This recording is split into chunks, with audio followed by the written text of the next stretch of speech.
नमो ओं विष्णुपादाय कृष्णपृष्ठाय भूतले श्रीमते भक्तिवेदांत स्वामिनिति नामिने नमस्ते स्वारस्वते देवे गौरवाणी प्रचारिणे निर्विशेष शून्यवादी पश्चात्य देशतारिणे वंशाकल्पतरुभ्यश्च कृपा सिन्धुभ्य एव च पतितानां पावनेभ्यो वैष्णवेभ्यो नमो नमः। जय श्री कृष्ण चैतन्य प्रभु नित्यानंद श्री अद्वैत गदाधर श्रीवासदि गौर भक्त वृंद। हरे कृष्णा कृष्ण कृष्ण हरे हरे, हरे राम राम राम हरे हरे। हरे कृष्णा। সকলকে আমরা স্বাগতম জানাচ্ছি। আজকে আমাদের ভক্তিশাস্ত্রী কোর্সের পরবর্তী পাঠ, পরবর্তী আলোচনায়, পরবর্তী ক্লাসে। এর আগে আমরা ভগবদ গীতার দ্বিতীয় অধ্যায় পর্যন্ত আলোচনা করেছিলাম, শুনেছিলাম, শিখেছিলাম। আজকে আমরা ভগবদ গীতার তৃতীয় অধ্যায় শুরু করতে যাচ্ছি। তৃতীয় অধ্যায় কর্মযোগ। তো আমরা আসলে প্রভুপাদের কাছে এই কোর্স, এই নোটস সবকিছু আমরা উৎসর্গ করছি। শ্রীমদ্ ভগবদ গীতা যথাযথ, তৃতীয় অধ্যায় কর্মযোগ। শ্রীমদ্ ভগবদ গীতা যথাযথ, তৃতীয় অধ্যায় কর্মযোগ।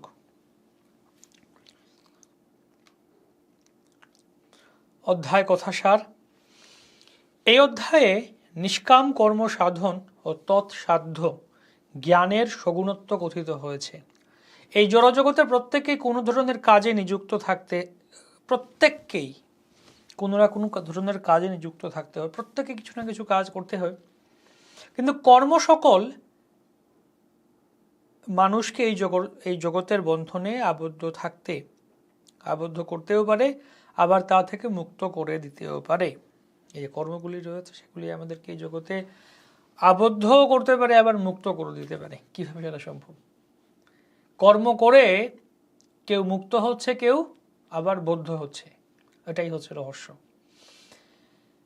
স্বার্থ চিন্তা ব্যতিরেকে পরমেশ্বরের সন্তুষ্টি বিধানের উদ্দেশ্যে কাজের মাধ্যমে মানুষ তার কাজের প্রতিক্রিয়া জনিত কর্মফলের বিধি নিয়ম থেকে মুক্তি পেতে পারে এবং আত্মতত্ত্ব ও পরম তত্ত্বের দিব্য জ্ঞান অর্জন করতে সক্ষম হয়।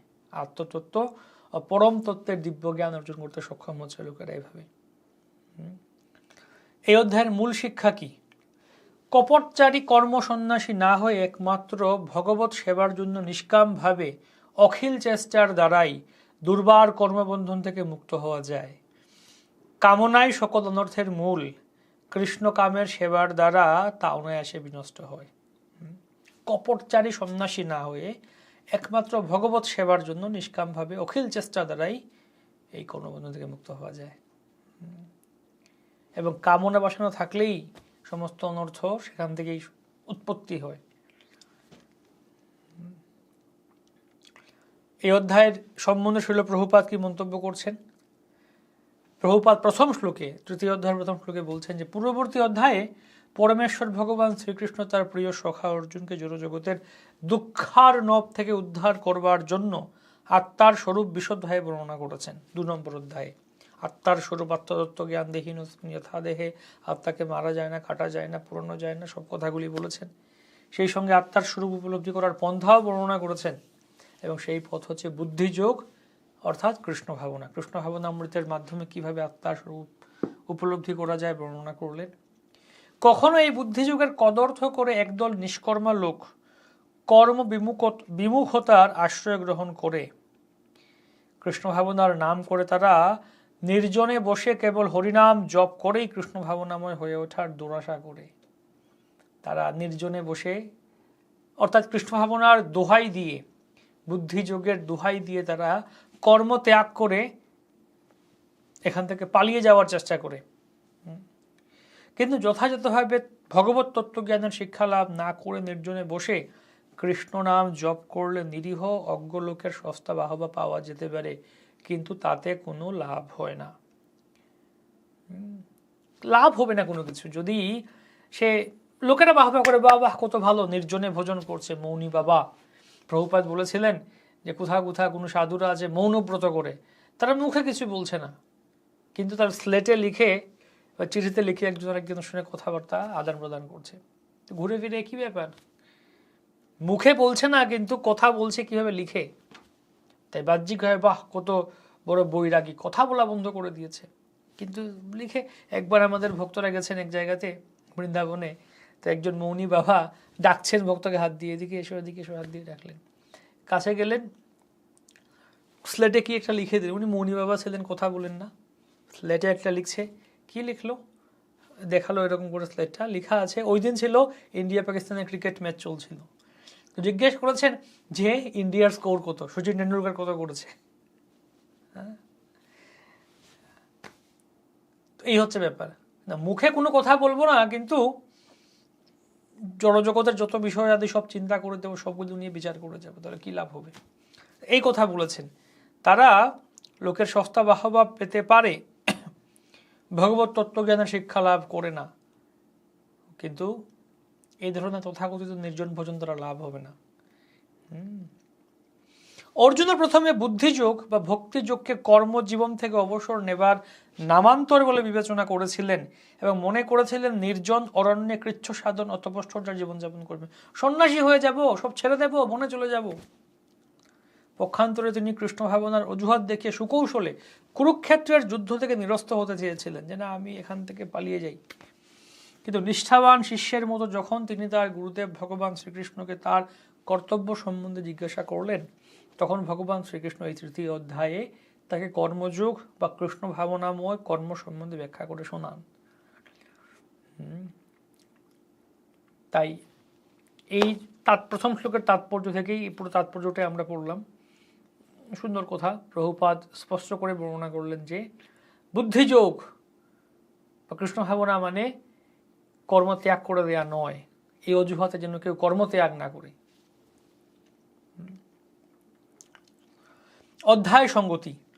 বুদ্ধিযোগকে কর্মত্যাগ বলে ধরে নিয়ে অর্জুন কৃষ্ণের বাক্যকে দ্ব্যর্থবোধক বলে মনে করেছিলেন, তাই তার প্রশ্নের পরিপ্রেক্ষিতে ভগবান শ্রীকৃষ্ণ তার দ্বিধা দূর করেন। অর্জুন মনে করেছিলেন যে বুদ্ধিযোগ কর্মযোগ, বুদ্ধিযোগ এবং কর্মত্যাগ একই, বুদ্ধিযোগ মানেই কর্মত্যাগ করা, তাহলে কর্মত্যাগ করে আমি বসে থাকি। কিন্তু আবার কৃষ্ণ বলেছেন যুদ্ধ করো, তাহলে দুটো কথা আলাদা মনে হচ্ছে, বিরোধাত্মক, বিরোধী মনে হচ্ছে। সেই জন্য অর্জুন প্রশ্ন করেছিলেন। তার প্রশ্নের পরিপ্রেক্ষিতে অর্জুন পুরো তৃতীয় অধ্যায়ে কর্মযোগ সম্বন্ধে বলেন। অধ্যায়ের রূপরেখা। প্রথম দুটো শ্লোকে অর্জুনের প্রশ্ন বলা হচ্ছে, কর্ম কিংবা কর্মত্যাগ কি করা উচিত, কর্ম করবো না কর্মত্যাগ করবো, কোনটা করবো। শ্লোক 3 থেকে 9 কৃষ্ণের উত্তর, নিষ্কাম কর্মযোগ কিভাবে করতে হবে, নিষ্কাম কর্মযোগ করতে বলছেন, নিষ্কাম কর্মযোগ করো। শ্লোক 10 থেকে 16 কর্মকাণ্ড থেকে কর্মযোগ, কর্মকাণ্ড থেকে শুরু করে কীভাবে কর্মযোগ পর্যন্ত পৌঁছানো যায় তা বলছেন। শ্লোক 17 থেকে 35 নিষ্কাম কর্মের মাধ্যমে দৃষ্টান্ত স্থাপন করা যায় কিভাবে, নিষ্কাম কর্ম করার মাধ্যমে দৃষ্টান্ত স্থাপন করা যায় কিভাবে আমরা দেখব সেকশনগুলি পড়ার সময়। শ্লোক 36 থেকে 43 জীবের চিরশত্রু কাম, কাম সম্বন্ধে ভগবান বর্ণনা করছেন, কিভাবে কামকে জয় করা যায় সেই তত্ত্ব বর্ণনা করেছেন। তো আমরা শুরু করি প্রথম সেকশন, অর্জুনের প্রশ্ন, কর্ম কিংবা কর্মত্যাগ কোনটি করা শ্রেয়। তো আমরা এগিয়ে যাই। শ্লোক 1-2 যদি তোমার মতে মোক্ষের অন্তরঙ্গতা হেতু কর্ম হতে বুদ্ধি অধিকতর শ্রেষ্ঠা হয়, তবে কি জন্য তস্মাদ যুদ্ধস্য অতএব যুদ্ধ করো, তস্মাদ উত্তিষ্ঠ অতএব যুদ্ধের নিমিত্ত প্রস্তুত হও ইত্যাদি বলে বারবার ঘোর হিংসাত্মক কর্মে আমাকে প্রবৃত্ত করছো। অর্জুন জিজ্ঞেস করছেন, যদি তোমার মতে যে বুদ্ধি যোগের ফলে অর্থাৎ বুদ্ধির কর্ম থেকে শ্রেষ্ঠ, কেননা মুখ্যের অন্তরঙ্গ অর্থাৎ মুখ্যের কাছাকাছি আছে, মোক্ষ লাভ করা যেতে পারে, বুদ্ধির মাধ্যমে মোক্ষ লাভ করা যেতে পারে, তাই বুদ্ধি যোগটা বা বুদ্ধিটা হচ্ছে মোক্ষের কাছাকাছি কর্মের থেকে। যদি এরকম হয়, বুদ্ধিটা শ্রেষ্ঠ হয়, তাহলে আবার বলছো তস্মাৎ যুদ্ধস্য, উঠে তুমি যুদ্ধ করো, তসমাদ উত্তিষ্ঠ, উঠো এবং যুদ্ধের নিমিত্ত প্রস্তুত হও। এই কথাগুলি বলে কেন আমাকে যুদ্ধে প্রোৎসাহিত করছো? সেই প্রসঙ্গে প্রথম তিনি দুটো শ্লোকে প্রশ্ন করছেন। অর্জুন উবাচ জয়সি চেত কর্মণস্তে মতা বুদ্ধির্জনার্দন তৎকিম কর্মণি ঘোরে মাম নিয়োজয়সি কেশব व्यामिश्रणेव वाक्येन बुद्धिं मोहयसीव मे तदेकं वद निश्चित्य येन श्रेयहमाप्नुयाम्। অর্জুন বললেন, অর্জুনের প্রশ্ন, হে জনার্দন, হে কেশব, যদি তোমার মতে কর্ম অপেক্ষা ভক্তি বিষয়নী বুদ্ধি শ্রেয়তর হয়, তাহলে এই ভয়ানক যুদ্ধে নিযুক্ত হওয়ার জন্য কেন আমাকে প্ররোচিত করছো? কেন তুমি আমাকে এই ভয়ানক যুদ্ধে যুক্ত হতে বলছো? তুমি যেন দ্ব্যর্থ বোধক বাক্যের দ্বারা আমার বুদ্ধি বিভ্রান্ত করছো। তাই দয়া করে আমাকে নিশ্চিতভাবে বলো, কোনটি আমার পক্ষে সবচেয়ে শ্রেয়স্কর, কোনটি সবচেয়ে ভালো? আমি যুদ্ধ করবো না যুদ্ধ ছেড়ে দিয়ে বসে থাকবো, কোনটি? তুমি বলছো কর্ম অপেক্ষা কর্মের থেকে ভক্তি বিষয়নী বুদ্ধি শ্রেয় হয়। ভগবান বলেছেন দ্বিতীয় অধ্যায়ে যে আমি তোমাকে এখন ভক্তিযোগ বিষয়নী বুদ্ধির কথা বলবো। দেবসায় আত্মিকা বুদ্ধি রেখে হে করুনন্দন, ভক্তিযোগ বিষয়নী বুদ্ধি। যদি এটা কর্ম থেকে শ্রেষ্ঠ হয়, তাহলে আবার কেন যুদ্ধ করতে বলছো আমাকে? অর্জুন বুঝতে পারছেন না যে একবার বলছো বুদ্ধিযোগ ভক্তিযোগ, আবার বলছো কর্ম। অর্থাৎ অর্জুন মনে করেছিলেন বুদ্ধি ভক্তি আর কর্ম আলাদা ব্যাপার, তাই প্রশ্নটি করলেন তিনি। তো প্রথম শ্লোকের তাৎপর্য আমরা দেখেছি, একটু আগে পড়লাম, যেটা প্রভুপাদের মন্তব্য, কিভাবে কেউ বুদ্ধিযোগের কদর্থ করে কর্মবিমুখতার আশ্রয় গ্রহণ করতে পারে, এটা দেখলাম আমরা। প্রথম শ্লোকের মূল বিষয়, তাৎপর্যের মূল বিষয়টা এটা। দ্বিতীয় তাৎপর্যে প্রশ্ন প্রভুপাদ বলছেন যে অর্জুন কেন সাধারণ মানুষের মতো প্রশ্ন করছেন। অর্জুন কেন সাধারণ মানুষের মতো প্রশ্ন করছেন, কেন এই ধরনের প্রশ্ন করছেন অর্জুন? উনি তো পরম বুদ্ধিমান। তাহলে এরকম প্রশ্ন করার মনে হতে পারে না বোকার মতো প্রশ্ন করছে অর্জুন। হ্যাঁ, কি বলছে অর্জুন? এর থেকে আমি বুদ্ধিমান, অর্জুন কি প্রশ্ন করছে? তো তাৎপর্যে প্রভুপাদ স্পষ্ট করছেন আমাদের জন্য যে ভগবানের ইচ্ছারই ফলে অর্জুন সাধারণ মানুষের মতো কিংকর্তব্য বিমূঢ় হয়ে তাকে নানা রকম প্রশ্ন করছেন, যাতে সাধারণ মোহাচ্ছন্ন মানুষেরাও ভগবানের উপদেশাত্মক বাণীর যথাযথ অর্থ উপলব্ধি করতে পারে। ভগবত তত্ত্বের যথার্থ অর্থ না বুঝতে পেরে অর্জুন বিভ্রান্ত হয়ে পড়েছিলেন। অর্জুন যদি এই প্রশ্নগুলি না করতেন তাহলে আমরা ভগবত গীতা পেতাম না। তাই এখানে সিদ্ধান্ত হচ্ছে এটাই যে ভগবানের মায়াজালে বা ভগবানের ইচ্ছায় অর্জুন সাধারণ মানুষের মতো তিনি কিংকর্তব্য বিমূঢ় হয়ে গেছিলেন। কি করতে হবে কি করতে হবে না বুঝতে পারছিলেন না। কার্পণ্য দোষ পহত স্বভাব পৃচ্ছামি ত্বাম ধর্ম সম্মূঢ় চেতাহা, গত অধ্যায়ে আমরা দেখেছিলাম 2 নম্বর অধ্যায়ে, যে আমি কি করতে পারবো না, কি করা উচিত না বুঝতে পারছি না। তাই তিনি বিভ্রান্ত হয়েছিলেন ভগবানের ইচ্ছাতেই। কেন প্রশ্নগুলি করেছিলেন? যেন সাধারণ মানুষেরাও ভগবানের উপদেশাত্মক বাণীগুলি বুঝতে পারে। তো বলছেন এখানে কৃষ্ণ ভাবনাময় পথ সুগম করে তোলার উদ্দেশ্যে, আমাদের কৃষ্ণ ভাবনাময় পথটা সুগম করে তোলার উদ্দেশ্যে ভগবানের অনুপ্রেরণা, এটা গুরুত্বপূর্ণ কথা, ভগবানেরই অনুপ্রেরণায় অর্জুন নানা রকম প্রশ্নের অবতারণা করেছেন, যাতে ভগবদ্গীতার রহস্য উপলব্ধি করার জন্য গভীরভাবে যারা আগ্রহী তাদের সুবিধা হয়। তাই অর্জুন আমাদেরই পক্ষ হয়, আমাদের ভালোর জন্য প্রশ্নগুলি করছেন। কেন তিনি এরকম সাধারণ মানুষের মধ্যে প্রশ্ন করছেন না? আমাদের জন্য মঙ্গল হয়। শ্লোক 3, লোকেস্মিন দ্বিবিধা নিষ্ঠা পুরা প্रोक्ता मया नघ ज्ञान योगेन सांख्यानां कर्म योगेन योगिनां। श्री भगवान उवाच लोकेस्मिन द्विविधा निष्ठा पुरा प्रोक्ता मया नघ ज्ञान योगेन सांख्यानां कर्म योगेन योगिनां। দ্বিবিধ লোকের নিষ্ঠা বলেছি তোমারে, সাংখ্য আর জ্ঞান যোগ যোগ্য অধিকারে। সঙ্গতি এর উত্তরে কৃষ্ণ বললেন, আমি যদি এরকম বলতাম যে মোক্ষ লাভ করার জন্য পরস্পর নিরপেক্ষ কর্ম ও জ্ঞানযোগরূপ দুটি নিষ্ঠা আছে, তাহলে এই দুটির মধ্যে কোনটি শুভ তা বলো, তোমার এই প্রশ্নটি সঙ্গত হতো। কিন্তু আমি তো সেরূপ বলিনি, ওই দুটি তারা একমাত্র ব্রহ্মনিষ্ঠায় যুক্ত হয়েছে। ভগবান বলছেন যে আমি যদি এরকম বলতাম অর্জুন, আচ্ছা মোক্ষ লাভ করার জন্য পরস্পর নিরপেক্ষ কর্ম আর জ্ঞান যোগ রূপ দুটি নিষ্ঠা আছে বা দুটি পথ আছে, একটা হচ্ছে কর্ম আর একটা হচ্ছে জ্ঞান যোগ, দুটি পথ, তুমি এর মধ্যে জ্ঞান করো বা কর্ম করো, তাহলে তুমি প্রশ্ন করতে পারতে যে আচ্ছা এর মধ্যে কোনটি শ্রেষ্ঠ। কিন্তু তুমি যে প্রশ্ন করছো যে আমি কর্ম করব না বুদ্ধি করব না কি করব, এটা তো তোমার প্রশ্নটা তো ঠিক নেই, কেননা আমি তো আলাদা দুটো কথা বলিনি। আলাদা দুটো কথা বলিনি আমি। এক জায়গায় বলা হয়েছে ভারতের প্রধানমন্ত্রী আসছেন, আবার কোথাও বলা হলো নরেন্দ্র মোদী আসছেন। তো কেউ বললো আরে উনি বলছে প্রধানমন্ত্রী আসছেন, আপনি নরেন্দ্র মোদী আসছেন, তাহলে কি ব্যাপার বুঝলাম না। ব্যাপার হচ্ছে দুজনে একই ব্যক্তি। নরেন্দ্র মোদী হচ্ছেন ভারতের প্রধানমন্ত্রী, তাই যখন বলা হচ্ছে ভারতের প্রধানমন্ত্রী আসছেন, আরেক জায়গায় বলা হচ্ছে শ্রী নরেন্দ্র মোদী আসছেন, দুটোই ঠিক কথা, ভুল নেই, একই ব্যাপার। তো একই ভাবে বুদ্ধিযোগের কথা যা বলা হচ্ছে আর কর্মযোগ, ভগবানের জন্য উদ্দেশ্য কর্ম করা, ভক্তিযোগ হিসেবে বর্ণনা করা হচ্ছে, একই ব্যাপার। দুই প্রকার মানুষ, প্রভুপাদ বলছেন যে পরমেশ্বর ভগবান বললেন, হে নিষ্পাপ অর্জুন, আমি ইতিপূর্বে ব্যাখ্যা করেছি যে দুই প্রকার মানুষ আত্ম উপলব্ধি করতে চেষ্টা করে। কিছু লোক অভিজ্ঞতালব্ধ দার্শনিক জ্ঞান আলোচনার মাধ্যমে নিজেকে জানতে চান এবং অন্যেরা আবার তা ভক্তির মাধ্যমে জানতে চান। তাই দুরকম লোক আছেন, কেউ দার্শনিক জ্ঞান আলোচনা করে জানতে চান, আবার ভক্তির মাধ্যমে।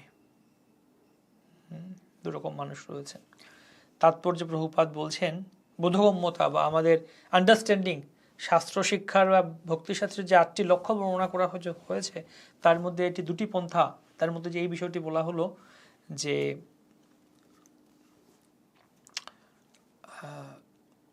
এখানে যে একটা বলা শাস্ত্র শিক্ষার 8টি লক্ষ্যের মধ্যে যেটা বলা হয়েছে একটা আন্ডারস্ট্যান্ডিং, নলেজ আন্ডারস্ট্যান্ডিং, বোধগম্যতা, জিনিসটা তত্ত্বটা বোঝার ব্যাপার আমাদের, যে দুটি পন্থার মধ্যে সম্বন্ধ কি রয়েছে। তৃতীয় অধ্যায় 39তম শ্লোকে ভগবান সাংখ্যযোগ, কর্মযোগ বা বুদ্ধিযোগ এই দুটি পন্থার ব্যাখ্যা করেছেন। অন্য পন্থাটি হচ্ছে কৃষ্ণ ভাবনা বা বুদ্ধিযোগ, যা দ্বিতীয় অধ্যায় 61তম শ্লোকে ব্যাখ্যা করা হয়। দ্বিতীয় অধ্যায়ের 61তম শ্লোকে বলেছেন বুদ্ধিযোগের কথা। ভগবান 39তম শ্লোকেও ব্যাখ্যা করেছেন যে এই বুদ্ধিযোগ বা কৃষ্ণ ভাবনা অনুশীলন করার ফলে অতি সহজেই কর্মবন্ধন থেকে মুক্ত হওয়া যায়। অধিকন্তু এই পন্থায় কোনো দোষ ত্রুটি নেই। তাই এই কথা হচ্ছে দুটি যোগী, এই দুটি যোগ যেটা বলা হলো, দুটি পন্থার কথা বলা হলো, সাংখ্যযোগ, কর্মযোগ বা বুদ্ধিযোগ, তার ব্যাখ্যা করছেন এখানে। এই দুটি ধর্ম ও দর্শন রূপে একে অন্যের উপর নির্ভরশীল। দর্শনবিহীন ধর্ম হচ্ছে ভাব প্রবণতা বা অন্ধগোড়ামি, আর ধর্মবিহীন দর্শন হচ্ছে মানসিক জল্পনা কল্পনা। সহজ কথা, দর্শনবিহীন ধর্ম আর ধর্মবিহীন দর্শন, মানসিক জল্পনা কল্পনা।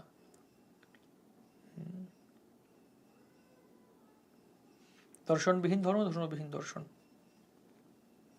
আমাদের দর্শনবিহীন ধর্ম চাই না, আবার ধর্মবিহীন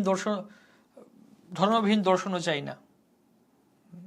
যে ধর্মের দর্শন নেই, সিদ্ধান্ত নেই, সেটা হচ্ছে ভাব, মানে দেখেই, মানে এক ধরনের আবেগ, যেটা বর্তমান সমাজে হচ্ছে।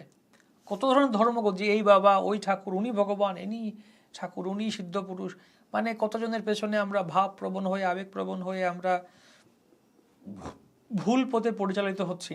কেন? কোনো ফিলোসফি, কোনো দর্শন নেই সেখানে, শুধু একটা ভাবের উপর ভিত্তি করে আছে। আবার অনেক জায়গাতে শুধু দর্শন আছে, কোনো ধর্মের কিছু নেই সেখানে, শুধু কিছু মানসিক জল্পনা কল্পনা, কিছু ওয়ার্ড জাগলারি বলা হয়, সেটা আছে। দুটোই চাই আমাদের, দর্শন চাই, ধর্ম চাই। আরো প্রভুপাদ এখানে বলছেন প্রত্যক্ষ পরোক্ষ পন্থার কথা বলেছেন এখানে, যে পরোক্ষ পন্থাটি হচ্ছে দার্শনিক জল্পনা কল্পনা, যার দ্বারা ক্রমান্বয়ে শ্রীকৃষ্ণ ভাবনামৃতের স্তরে উপনীত হতে পারে। আর অন্য পন্থা বা প্রত্যক্ষ পন্থাটি হচ্ছে কৃষ্ণকে পরম সত্য পরমেশ্বর বলে উপলব্ধি করে তার সঙ্গে আমাদের সনাতন সম্পর্কের প্রতিষ্ঠা করা। দুটির মধ্যে কৃষ্ণ ভাবনার পন্থাই শ্রেষ্ঠ বা শ্রেয়। তাই ভক্তি হচ্ছে প্রত্যক্ষ পন্থা, আর আরেকটি হচ্ছে দার্শনিক জল্পনা কল্পনা, যার মাধ্যমে কেউ হয়তো ক্রমান্বয়ে অনেক অনেক শাস্ত্র পড়ে অনেক কিছু করে বহুনাম জন্ম নামন্তে জ্ঞানবানমাম প্রপদ্যতে বাসুদেবম সর্বমিতি স মহাত্মা সদুর্লভ, অনেক অনেক জন্মের পরে জ্ঞান লাভ করে ধীরে ধীরে ধীরে ধীরে তিনি হয়তো আসতে পারেন হ্যাঁ কৃষ্ণ ভগবান। সেটা অনেক জ্ঞানযোগ অনেক কিছু তপস্যা করে ভাগ্য হলে আসতে পারেন। আরেকটি হচ্ছে প্রত্যক্ষভাবে ভগবানের সেবা করা, ভগবানের কাছে ভক্তি নিবেদন করে তার সেবায় যুক্ত হওয়ার পন্থা। শ্লোক 4 থেকে আমরা এগিয়ে যাই। ন কর্মণামনারম্ভাম নৈষ্কর্ম্যম পুরুষোষ্ণুতে ন চ সন্ন্যাসানাদেব সিদ্ধিম সমধিগচ্ছতি। ন কর্মণামনারম্ভাম নৈষ্কর্ম্যম পুরুষোষ্ণুতে ন চ সন্ন্যাসানাদেব সিদ্ধিম সমধিগচ্ছতি। অতএব সম্যক চিত্তশুদ্ধি দ্বারা জ্ঞানের উৎপত্তি হওয়া পর্যন্ত বর্ণাশ্রমোচিত কর্ম সকল করা কর্তব্য, অন্যথা চিত্তশুদ্ধির অভাবে জ্ঞানের উৎপত্তি হতে পারে না, এটি বলছেন। সম্যক পুরোপুরি চিত্তশুদ্ধির দ্বারা যতক্ষণ পর্যন্ত না জ্ঞান আসে ততক্ষণ পর্যন্ত বর্ণাশ্রম উচিত কর্ম করা উচিত। বর্ণাশ্রমে যার যা 4টি বর্ণ 4টি আশ্রম আছে, যার যা আচরণ কর্তব্য সেটা করা উচিত, না হলে চিত্তশুদ্ধির ছাড়া জ্ঞান উৎপত্তি হতে পারে না। তাই যদি কারো পুরোপুরি চিত্তশুদ্ধি হয়, জ্ঞান উৎপত্তি হয়, তাহলে বর্ণাশ্রম কর্ম কর্তব্য কোনো প্রয়োজন হবে না। কিন্তু যতক্ষণ না চিত্তশুদ্ধ হচ্ছে, যতক্ষণ পর্যন্ত না জ্ঞানের উদয় হচ্ছে, ততক্ষণ পর্যন্ত আমাদের কর্তব্য কর্ম করা উচিত, বর্ণাশ্রম পালন করা উচিত। বিহিত কর্মের নিষ্ঠা না করিয়া আরম্ভ, নৈষ্কর্ম জ্ঞান যে চর্চা হয় একদম্ভ। বিহিত কর্মের ত্যাগে চিত্তশুদ্ধি নয়, কেবল সন্ন্যাসে কার্য সিদ্ধি নাহি হয়। প্রভুপাদ তাৎপর্যে তার গীতার গানে লিখছেন, বিহিত কর্মের নিষ্ঠা না করি আরম্ভ, নৈষ্কর্ম জ্ঞান যে চর্চা হয় এক দম্ভ, অহংকার স্বরূপ। তাই যতক্ষণ পর্যন্ত না জ্ঞান এবং নিষ্ঠা এবং চিত্তশুদ্ধি হতো ততক্ষণ পর্যন্ত কর্ম করা উচিত। কর্মের প্রয়োজনীয়তা, কেবল কর্মের অনুষ্ঠান না করার মাধ্যমে কর্মফল থেকে মুক্ত হওয়া যায় না, আবার কর্মত্যাগের মাধ্যমেও সিদ্ধি লাভ করা যায় না। কর্মত্যাগ করে সিদ্ধি লাভ হয় না, আবার কর্ম অনুষ্ঠান না করার ফলেও কর্মফল থেকে মুক্ত হওয়া যায় না। যে আমি কর্ম করলে কর্মের ফল হবে, তাহলে তো কর্ম করাই বাদ দিয়ে দাও, তার ফলও হবে না, সেরকম করলে হবে না। তাৎপর্যের মূল বিষয় বোধগম্যতায় বলা হচ্ছে সন্ন্যাসীরা কিভাবে সমাজে উৎপত্তি সৃষ্টি করতে পারে। সন্ন্যাসীরাও সমাজে উৎপত্তি সৃষ্টি করতে পারে। প্রভুপাদ বলছেন যে যারা অন্তর্পবিত্র না হয়, অন্তর্পবিত্র না হলে সম্পূর্ণভাবে কামনা বাসনা থেকে মুক্ত না হলে সন্ন্যাস গ্রহণ করার কোনো মানেই হয় না। মায়াবাদী জ্ঞানীরা মনে করে সংসার ত্যাগ করে সন্ন্যাস গ্রহণ করা মাত্রই অথবা সকাম কর্ম পরিহার করা মাত্রই তারা তৎক্ষণাৎ নারায়ণের মতো ভগবান হয়ে যায়। দণ্ড গ্রহণ মাত্রেন নরনারায়ণ ভবেদ। হাতে দণ্ড নিয়ে নিয়েছে মানে কি, আমি নারায়ণ হয়ে গিয়েছি। দণ্ড ত্রিদণ্ডী সন্ন্যাস, তাদের এক দণ্ড হয়। বৈষ্ণবদের ত্রিদণ্ড, তাদের মায়াবাদী এক দণ্ড। দণ্ড গ্রহণ মাত্র, দণ্ড হাতে নিয়েছি মানে কি, সাথে সাথে আমি নারায়ণ হয়ে গিয়েছি। দণ্ড গ্রহণ মাত্রেন নরনারায়ণ ভবেদ, মানুষ নারায়ণ হয়ে যেতে পারে। বাহ, এত সহজ। কিন্তু ভগবান শ্রীকৃষ্ণ তা অনুমোদন করছেন না। অন্তর পবিত্র না করে জড়বন্ধন মুক্ত না হয়ে সন্ন্যাস নিলে তা কেবল সমাজ ব্যবস্থায় উৎপাতের সৃষ্টি করে, উৎপাত সৃষ্টি করে। তাই সন্ন্যাসীরাও সমাজে উৎপাত সৃষ্টি করতে পারে যদি তারা পুরোপুরিভাবে হৃদয় পবিত্র না হয়ে, চিত্তশুদ্ধি না হয়ে, অর্থাৎ যথাযথ বৈরাগ্য উৎপন্ন না হয়ে সন্ন্যাস গ্রহণ করলে সমাজে উৎপত্তি সৃষ্টি হয়, সমাজে উৎপাত সৃষ্টি হয়। শ্লোক 5, নহি কশ্চিৎ क्षणमपि जातु तिष्ठत्य कर्मकृत कार्यते ह्यवशः कर्म सर्व প্রকৃতিজের্গুণে। কর্ম সকলের সন্ন্যাস বলতে কর্মে অনাসক্তি বুঝতে হবে, কিন্তু স্বরূপত কর্মের ত্যাগ নয়, যেহেতু তা অসম্ভব। এটি এখন বলছেন যে নহি কশ্চিৎ ক্ষণমপি জাতু তিষ্ঠত্য কর্মকৃত কার্যতে হ্যবশ কর্ম সর্ব প্রকৃতিজের্গুণে। ক্ষণেক সময় মাত্র না করিয়া কর্ম থাকিতে পারে না কেহ স্বাভাবিক ধর্ম। প্রকৃতির গুণ যথা সবারও নির্বন্ধ, সেই কার্য করে যাতে কর্মেরও বন্ধ। ক্ষণেক সময় মাত্র না করিয়া কর্ম, অল্প সময়ও কর্ম না করে থাকতে পারে না, থাকিতে না পারে কেহ স্বাভাবিক ধর্ম। আমাদের স্বাভাবিক ধর্মটাই হচ্ছে আমরা কর্ম করব, কর্ম না করে আমরা ক্ষণেক সময়ও থাকতে পারবো না। খাওয়া দাওয়া, ঘুম, সবকিছুই কর্ম।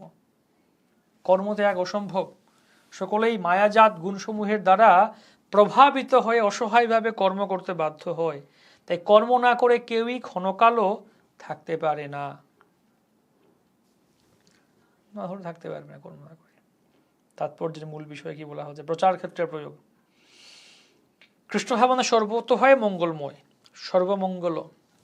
তস্মা সংকীর্তনম বিষ্ণুর জগৎ মঙ্গলম অমহসাম। জগৎ মঙ্গল, সর্বমঙ্গল। তস্মৈ সুভদ্র সবসে নমো নমঃ। কর্তব্য কর্ম না করে কেউ থাকতে পারে না। আত্মার ধর্ম হচ্ছে সর্বক্ষণ কর্তব্য কর্ম করা। তাই কৃষ্ণ ভক্তি করা উচিত।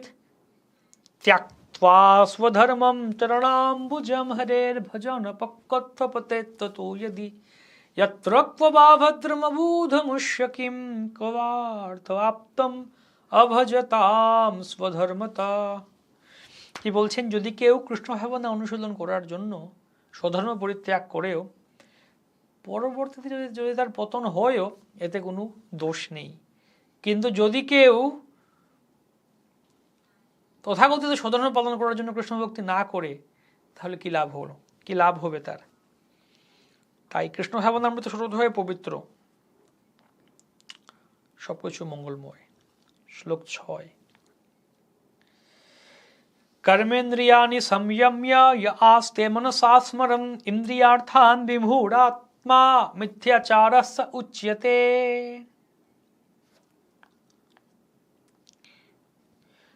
এজন্য অজ্ঞ কর্মত্যাগীকে নিন্দা করছেন। মিথ্যাচারী এবং ভণ্ড কর্মত্যাগী। যে ব্যক্তি পঞ্চ কর্মেন্দ্রিয় কি বাক, পানি, পাদ, উপস্থ, বায়ু কর্মেন্দ্রিয় সংযত করেও মনে মনে তন্মাত্র বা ইন্দ্রিয়ের বিষয়গুলি, শব্দ, রস আদি ইন্দ্রিয় বিষয়গুলি স্মরণ করে, সেই মূঢ় অবশ্যই নিজেকে বিভ্রান্ত করে, এবং তাকে মিথ্যাচারী ভণ্ড বলা হয়ে থাকে। মিথ্যাচারঃ স উচ্যতে। সুন্দর তাৎপর্যগুলি প্রভুপাদের।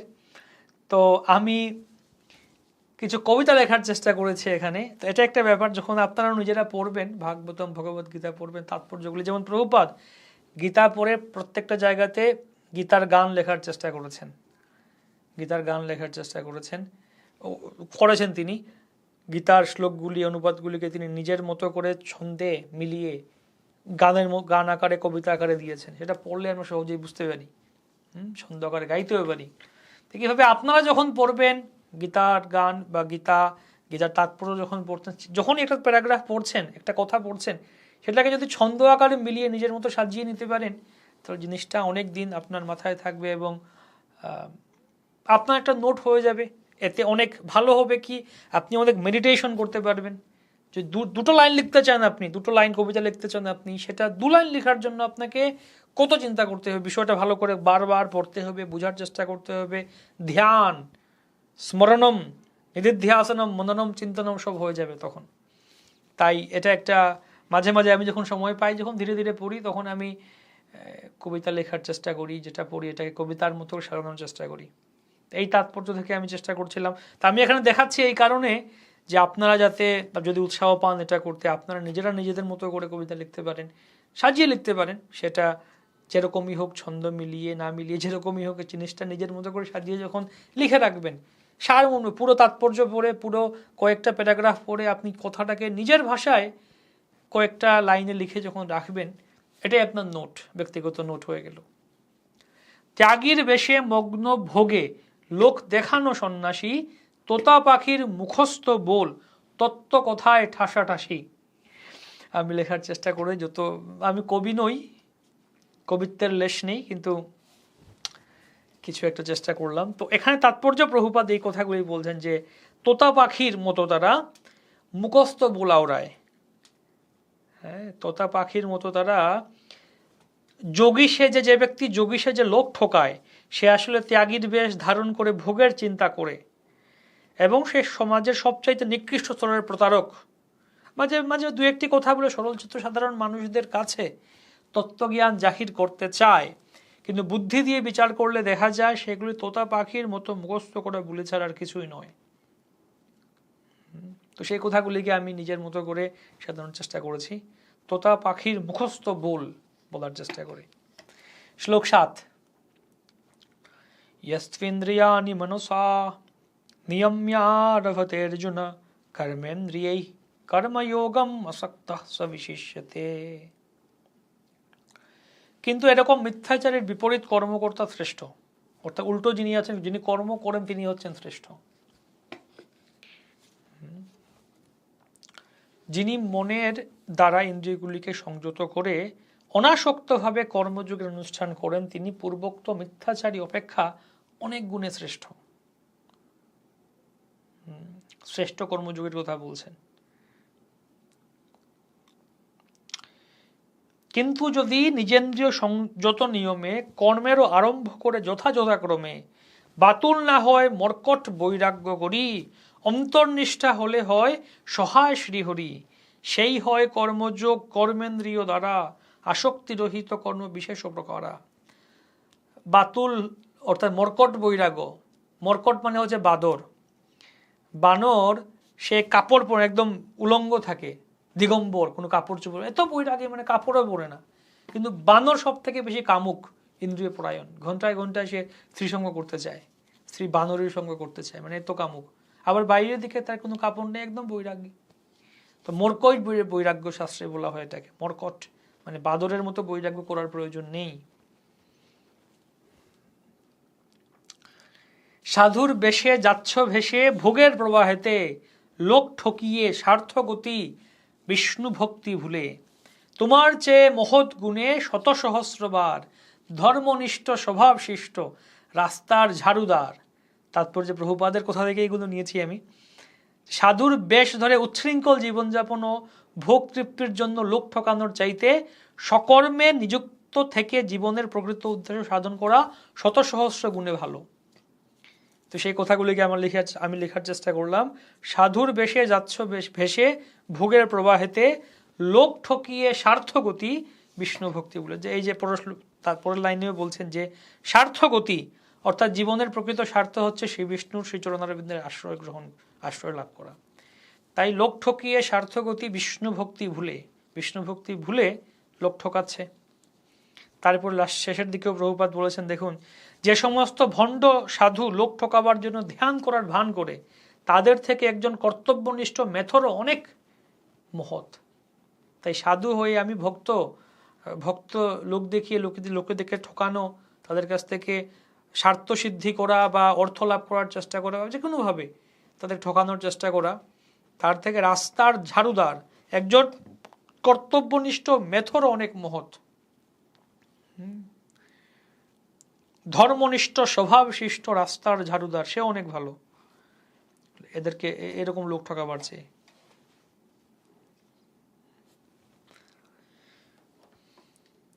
শ্লোক 8। এখন অর্জুনের কি কর্তব্য তা বলছেন।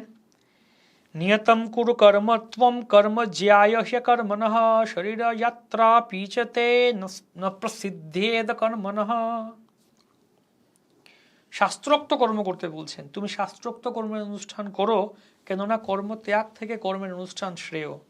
কর্ম না করে কেউ দেহযাত্রাও নির্বাহ করতে পারে না। তাই তুমি শাস্ত্রোক্ত কর্ম করে কর্মের অনুষ্ঠানটা করো।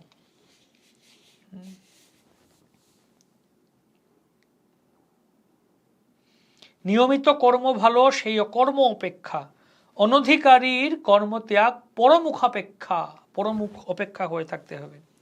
শরীর নির্বাহ যার নহে কর্ম বিনা, কর্মত্যাগ তার পক্ষে হয় বিড়ম্বনা।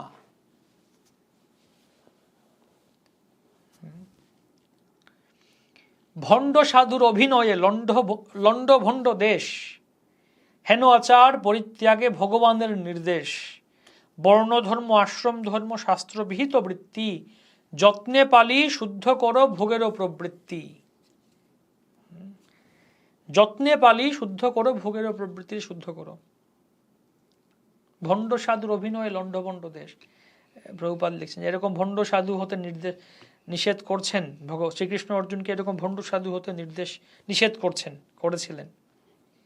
তিনি তার স্বধর্ম ক্ষত্রিয় ধর্ম পালন করতে উপদেশ দিয়েছিলেন,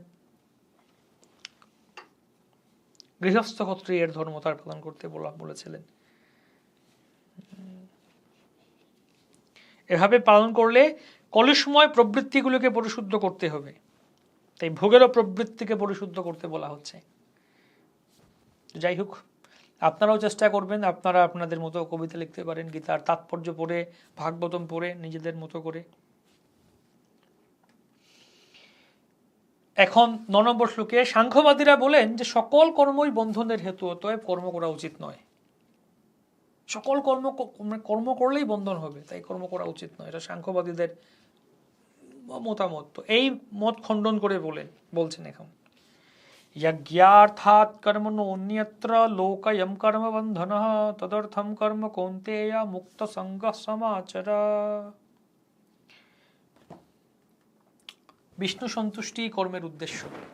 বিষ্ণুর প্রীতি সম্পাদন করার জন্য কর্ম করা উচিত, তা না হলে কর্মই এই জড়জগতের বন্ধনের কারণ। তাই হে কৌন্তেয়, ভগবানের সন্তুষ্টি বিধানের জন্যই কেবল তুমি তোমার কর্তব্য কর্ম অনুষ্ঠান করো, এবং এভাবেই তুমি সর্বদাই বন্ধন থেকে মুক্ত থাকতে পারবে।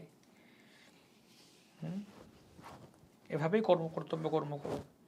তাৎপর্যে বলছে বিষ্ণুর সম্বন্ধ বলতে পারে, সম্বন্ধ বিধেয় প্রয়োজন, অর্থাৎ আমাদের মূল পরিচয় কি, ভগবানের স্বরূপ কি, সম্বন্ধ। বিষ্ণুই যজ্ঞের উদ্দেশ্য, এটি হচ্ছে সম্বন্ধ তত্ত্ব বলতে পারি আমরা সম্বন্ধ বিধেয় প্রয়োজন সম্বন্ধে আলোচনা করেছিলাম আগে। ও সম্বন্ধ বিধেয় প্রয়োজন সম্বন্ধে আমাদের একটা কোর্স আছে, শাস্ত্র অধ্যয়ন কৌশল কোর্স, আমরা অনলাইন কোর্স করেছিলাম। সে তার লেকচারগুলি, ভিডিওগুলি আমরা ইউটিউবে আপলোড করা আছে আমাদের চ্যানেলে, আপনারা সেখান থেকে শুনতে পারেন। শাস্ত্র অধ্যয়ন কৌশল করতে সেখানে সম্বন্ধ বিধেয় প্রয়োজন তত্ত্ব বিস্তারিত আলোচনা করা হয়েছে। বা আমি সংক্ষেপে একটা ভিডিও করেছিলাম সম্বন্ধ বিধেয় প্রয়োজন, বেদের তিনটি শব্দে বেদের সার কথা, এরকম টাইটেল দিয়ে একটা আলোচনা করা হয়েছিল সম্বন্ধ বিধেয় প্রয়োজন তত্ত্ব, যেটি আমাদের ইউটিউবে আছে, আপনারা আমাদের চ্যানেলে সার্চ করুন।